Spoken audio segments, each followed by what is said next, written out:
جب آپ اس کتاب کو پڑھو گے، سورہ فاتحہ سے لے کر سورہ الناس تک پڑھو گے، تب آپ کا شک دور ہوگا، ورنہ آپ شک میں ہو اس کتاب کے بارے میں۔ اس کتاب کے بارے میں آپ شک میں ہو جب تک آپ اس کتاب کو پڑھو گے نہیں۔ جب آپ اس کو پڑھنا شروع کرو گے تو آپ کا شک دور ہوتا چلا جائے گا۔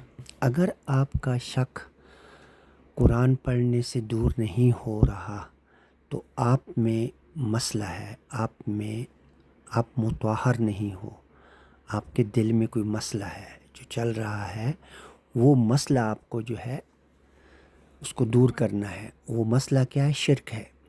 آیات کے ساتھ آپ شرک نہ کر رہے ہوں، یعنی جو آیات میں ہے اس کو ماننا ہے۔ جو آیات کے علاوہ آپ کی پروگرامنگ ہوئی ہے بچپن سے، اس کو آپ نے ریجیکٹ کرنا ہے، اس سے حجاب کرنا ہے، اس سے پردہ کرنا ہے، اس سے انکار کرنا ہے، اس کو نہیں ماننا، اس کو دل و دماغ سے ہٹا دینا ہے۔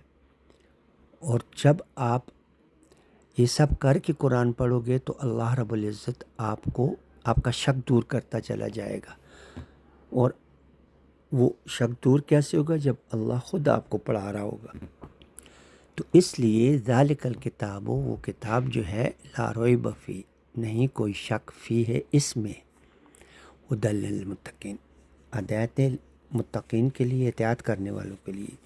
اطاعت بہت اعلیٰ درجہ ہے، اطاعت بہت اوپر جا کر بندہ جو ہے محتاط ہوتا ہے۔ جب وہ قرآن کو پڑھتا ہے سمجھ کر پڑھتا ہے، تلاوت رٹے نہیں لگاتا، نہ آگے پڑھنے والے کو پتہ ہے کیا پڑھ رہا ہے، نہ پیچھے سننے والے کو پتہ ہے کہ وہ کیا سن رہا ہے۔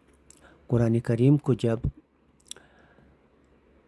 سمجھ کر پڑھا جائے گا تو جیسے جیسے پڑھتے جائیں گے آپ کا شک یہ دور کرے گی، یہ کتاب آپ کے شک کو دور کرے گی۔ اگر آپ کا شک نہیں دور ہو رہا تو آپ میں مسئلہ ہے۔ وہ مسئلہ جب تک نہیں آپ الگ کریں گے آپ قرآن کو نہیں سمجھ پائیں گے۔ آپ کو یہ قرآن بوجھ لگے گا، اس کا پڑھنا بوجھ لگے گا۔ تو وہ اس کے لیے آپ کو مطہر ہونا پڑے گا۔ لا یمسہ الا المطہرون، یعنی مطہر اس کو چھو سکتے ہیں۔ اس کی جو اندر کی میننگ ہے نا، اندر کی جو اس کی میننگ ہے، اس کی جو سمجھ ہے جو اللہ نے اس میں رکھی ہوئی ہے، اس کو وہ چھو سکتا ہے جو مطہر ہے، جو اپنے آپ کو شرک سے پاک کرتا ہے، آیات کے ساتھ شرک نہ کر رہا ہو۔ آیات کے علاوہ جو کتابیں لکھی گئی ہیں، احادیث کی یا جو بھی مذاہب کی کتابیں لکھی گئی ہیں، ان کتابوں کا یقین اور ان کتابوں کی معلومات کو رکھنا پڑے گا، ہٹانا پڑے گا، دل سے نکالنا پڑے گا، ان سب سے نفی کرنی پڑے گی۔ جب ان سب کی نفی کریں گے تب اللہ کا کلام پڑھیں گے تو وہ سمجھ آئے گا، اور پھر وہ جو شک ہیں اس کتاب کے بارے میں وہ پڑھتے جائیں اور وہ دور ہوتے چلے۔ یہ تو ایک عظیم الشان محنت ہے، یہ کوئی گپ شپ تھوڑی ہے۔ جنت میں جانا کوئی ایسے ہی بس ہنستے کھیلتے ہوئے لا الہ الا اللہ پڑھو جنت میں، یہ تو مولویوں کا بنایا ہوا بزنس ہے، یہ حقیقت نہیں ہے۔ حقیقت یہ ہے کہ یہ کتاب ہے آپ کی اور میری ہدایت کے لیے۔ اللہ نے یہ کتاب انسانیت کو دی ہے جو زندہ ہے۔